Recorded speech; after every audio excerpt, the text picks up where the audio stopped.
nível do rio superou os 30 metros pela primeira vez. O Guaíba voltou a avançar pelo centro histórico de Porto Alegre. A maior tragédia climática da história do Rio Grande do Sul. O conceito de cisne negro foi criado para descrever eventos imprevisíveis e de grande impacto, e que estariam fora do espectro das expectativas normais. Esses eventos têm consequências extremas, e após a sua ocorrência, tendemos a buscar justificativas que nos fazem acreditar que eles eram previsíveis, apesar de sua natureza altamente improvável.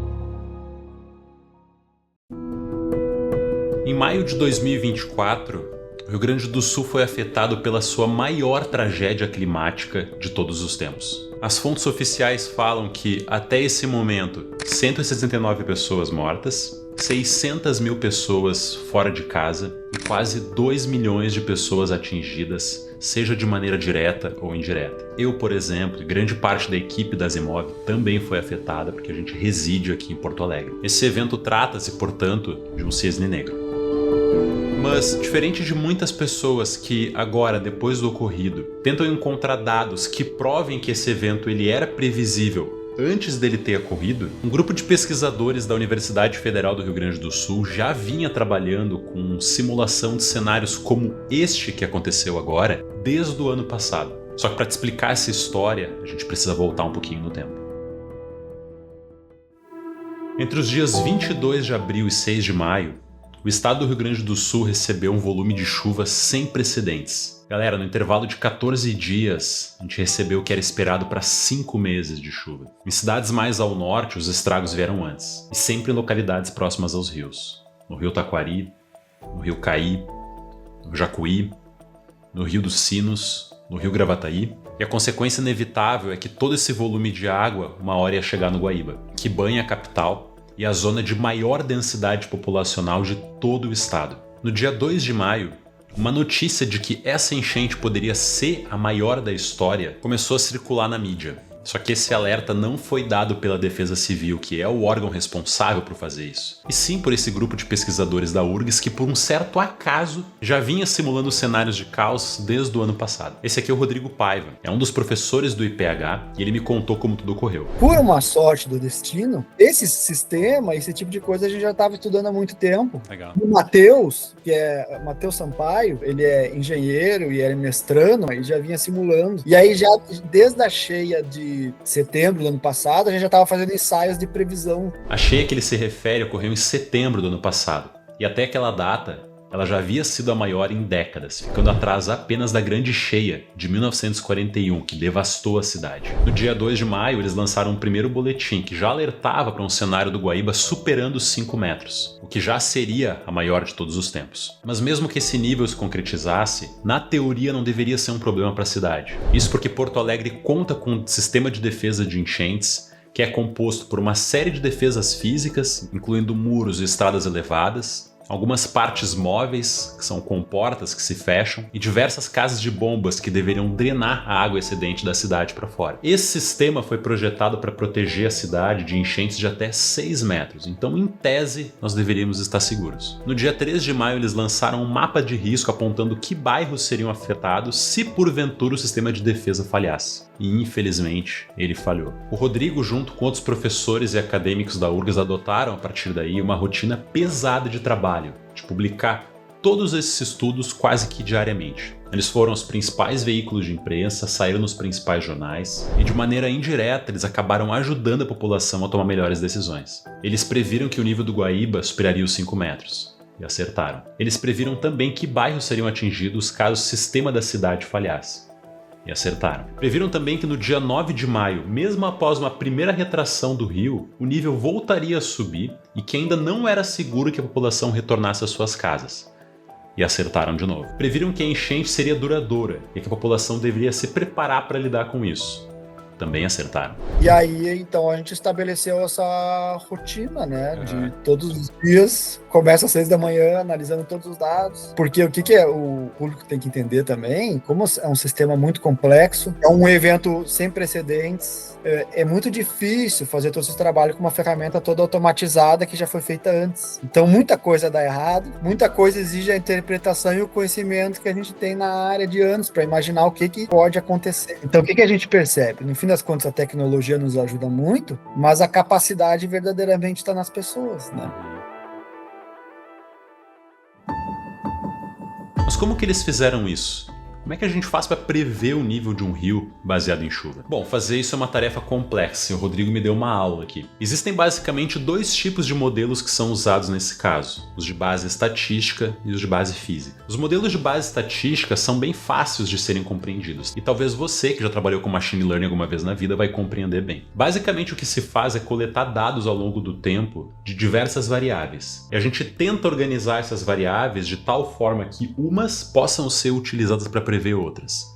Por exemplo, eu poderia tentar prever o nível do rio Taquari em Lajeado, utilizando como ponto de partida o nível do rio em Mussum um dia antes. Se eu coletar dados dessas 2 variáveis por muito tempo, eu posso encontrar uma relação entre essas 2 variáveis. E sempre que eu quiser fazer uma previsão futura, basta eu jogar o dado de entrada, que no caso seria o nível do rio em Mussum um dia antes, para poder encontrar qual que seria uma estimativa para o rio em Lajeado. É fácil, né? Só que esse tipo de modelo tem um grande problema em situações como essa. Como é que a gente vai prever adequadamente cenários que a gente nunca viu? Esse volume de chuvas que a gente está vendo e combinações de vento nunca aconteceram antes. E se a gente tentar fazer uma extrapolação em um modelo de base estatística, pode ser que no ponto observado as relações entre os dados sejam completamente distorcidas. E é por isso que se faz necessário um modelo de base física. Em um modelo de base física, a história é completamente diferente. Aqui precisamos quase que criar uma simulação da natureza,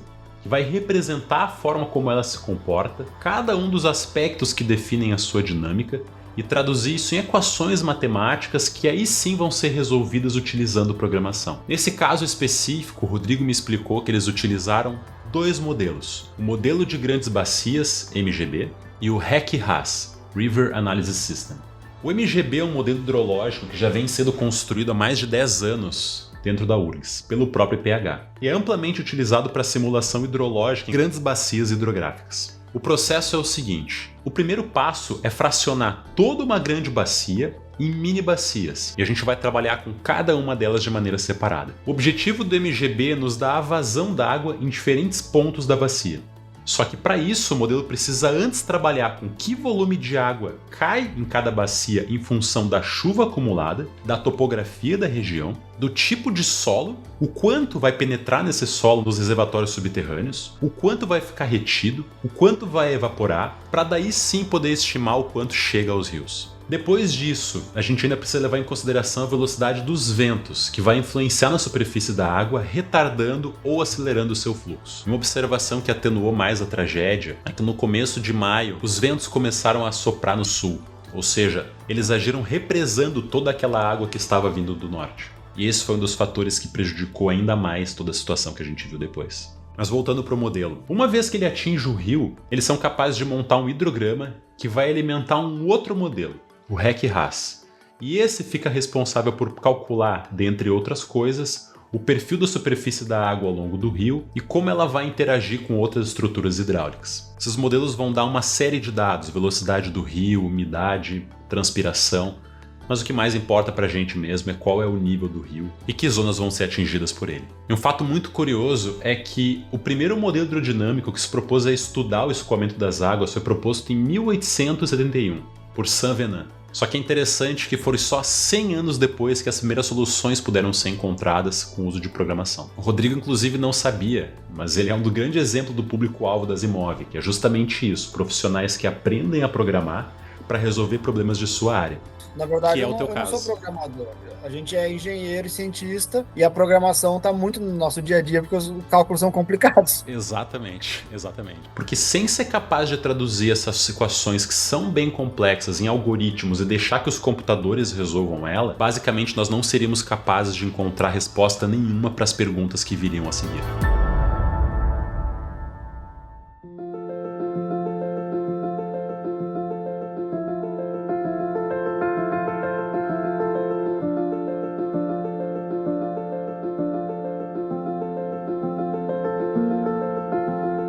Grande do Sul vai levar anos para se recompor. E o grande problema é que as perspectivas não são boas. Se a frequência de enchentes deve aumentar, o que a gente pode fazer? Bom, o plano de ação agora é grande, cada área vai ter o seu. Porto Alegre, por exemplo, vai ter que revisar todo o seu sistema de defesa. Outras cidades da região metropolitana vão ter que ou aprimorar os seus ou desenvolver, caso não tenham. E tem gente que ainda cogita que algumas cidades no interior do Rio Grande do Sul precisariam inclusive mudar de lugar. Só que na esfera da prevenção, o IPH tem uma proposta. Só que na verdade essa proposta já foi apresentada em setembro do ano passado, em uma nota técnica, logo após a nossa última enchente de grandes proporções. Dentre outras coisas, o Instituto pede por dados topográficos de mais alta qualidade e disponíveis publicamente, levantamento topo-batimétrico nos principais rios, fortalecimento dos sistemas de monitoramento, previsão e alerta de precipitação e de níveis d'água, fortalecimento das equipes da Defesa Civil, para que esse trabalho que foi desenvolvido pela IPH de forma voluntária possa ser feita pelo governo em tempo real com muito mais recursos. Se essas pedidas do IPH fossem realizadas, a gente teria capacidade não só de poder avisar as populações quando houve chuva, em quanto tempo depois a sua região vai estar inundada, como poder montar cenários de risco para que